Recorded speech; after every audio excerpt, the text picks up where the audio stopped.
धनंजय, एक जो बात परख साहब ने कही फिल्म के अर्थशास्त्र से जुड़ी कि फिल्मों का बजट जो है उसको देखा जाए, फिल्म सितारे जो है अपनी फीस को लेकर के थोड़ा संवेदनशील हो, उसमें कंसेशन करें ताकि फिल्मों की इकोनॉमिक्स जो है वो सुधर सके और फिल्में हिट हों, ताकि जो इससे व्यवसाय से जुड़े तमाम लोग हैं जिनका जिक्र नीरेन जी ने भी किया था, और जो टेक्नीशियंस होते हैं, सब तमाम सारे लोग होते हैं, उनका भी अपना एक रोजगार चलता रहे। एक बात तो ये है। दूसरी बात ये कि जो अभी एक फिल्म एक्टर अर्जुन कपूर का बयान आया था, उन्होंने कहा कि साहब हमने बहुत लगता है बहुत बर्दाश्त कर लिया, हम इंडस्ट्री ने बहुत इसको बिना वजह इसको तूल दे दिया, हमें रिएक्ट करना चाहिए था जो हमने नहीं किया। एक बात वो है। दूसरी बात ये कि जो अभी जैसे ये लाल सिंह चड्ढा की बात हो रही है, लाल सिंह चड्ढा को यहाँ बहुत सारे लोगों ने उसकी आलोचना की, बहुत सारे कारणों से उसकी आलोचना की। बहुत ऐसे लोग जो कि बैंड से जुड़े हुए नहीं है, उन्होंने भी कहा कि फिल्म खराब बनी है, लेकिन ऑस्कर अकेडमी जो है उसने इसकी तारीफ, उसने कहा ये फेथफुल एडेप्टेशन है, यानी एक तरीके से उसने सराहना की, जो कि अपने आप में एक बहुत ही अभूतपूर्व बात है कि एकेडमी जो है वो फॉरेस्ट गम के एडेप्टेशन को लेकर के अतुल कुलकर्णी, अजय चंदन और आमिर खान तीनों का नाम लेकर के उन्होंने ट्वीट किया। तो ये जो चीज़ है, इस सारी चीज़ों को मिला जुला करके आपसे मैं ये चाहता हूँ कि आप ये हमें बताएं कि क्या हमारा रास्ता हो सकता है फिल्मकारों के लिए, कलाकारों के लिए, जो बात परख साहब ने कही है, नीरेन जी ने कही है, उसको देखते हुए आप क्या तजवीज़ करना चाहेंगे? देखिए, बजट तो अपने आप में है, इसमें कोई दो राय नहीं। बजट हमारा इतना ज्यादा बढ़ गया, और खासकर स्टार का, जिसपे अक्षय कुमार ने भी अपना बयान दिया, और इंडस्ट्री में भी चर्चा है इस पे कि हम स्क्रिप्ट को सबसे बाद में देखते हैं, पहले स्टार को पकड़ते हैं।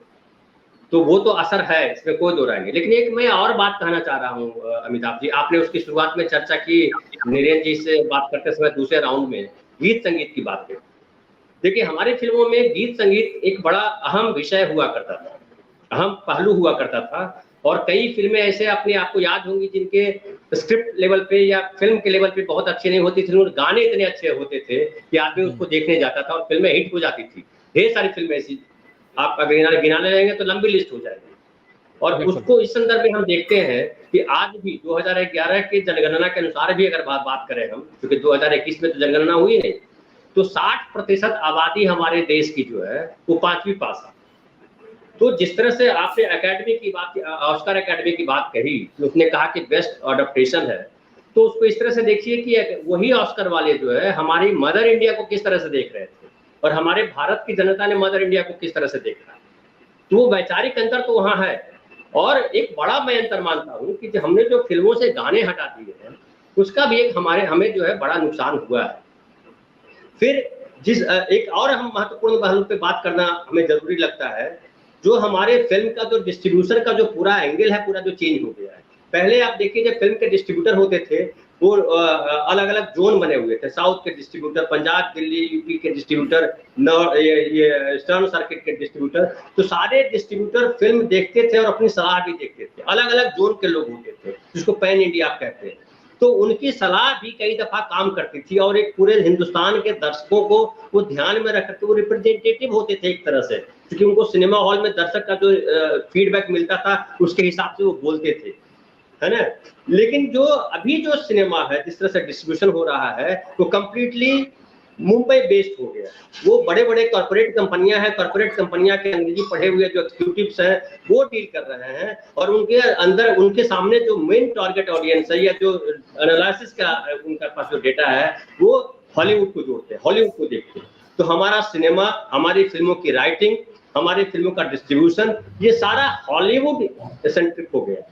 हमने हिंदुस्तान को एकदम गायब कर दिया है, और हम जो है एक बड़े दर्शक वर्ग को, जो 5वीं क्लास पास है या 10वीं क्लास पास है, जो 50% आबादी, 60% आबादी आज भी गाँव से जुड़ी हुई है, उसको हमने एकदम बाहर कर दिया। और जब दंगल जैसी फिल्म आती है, जिसमें गाने भी, जिसे दंगल में देखिए ना, गाने बड़ा इंपॉर्टेंट रोल प्ले किया था। बापू सेहत के लिए तू तो हानिकारक है, इतना हिट हो गया था कि पूछिए मत। और मैं एक लाइन में और अपना एक बात करके खत्म करूंगा कि एक बड़े स्क्रीन प्ले राइटर हुआ करते थे, केबी पाठक साहब जानते होंगे, आप भी शायद जानते होंगे, केबी पाठक साहब। उनके साथ में एक फिल्म लिख रहा था, तो मैंने एक फिल्म लिखी थी, उसमें से एक कैरेक्टर जो है वो 5-7 सीन में ही कैरेक्टर था, लेकिन बड़ा इंपॉर्टेंट कैरेक्टर था। उसके लिए मैंने एक गीत दिया था कि ये गीत भी इस पे आएगा।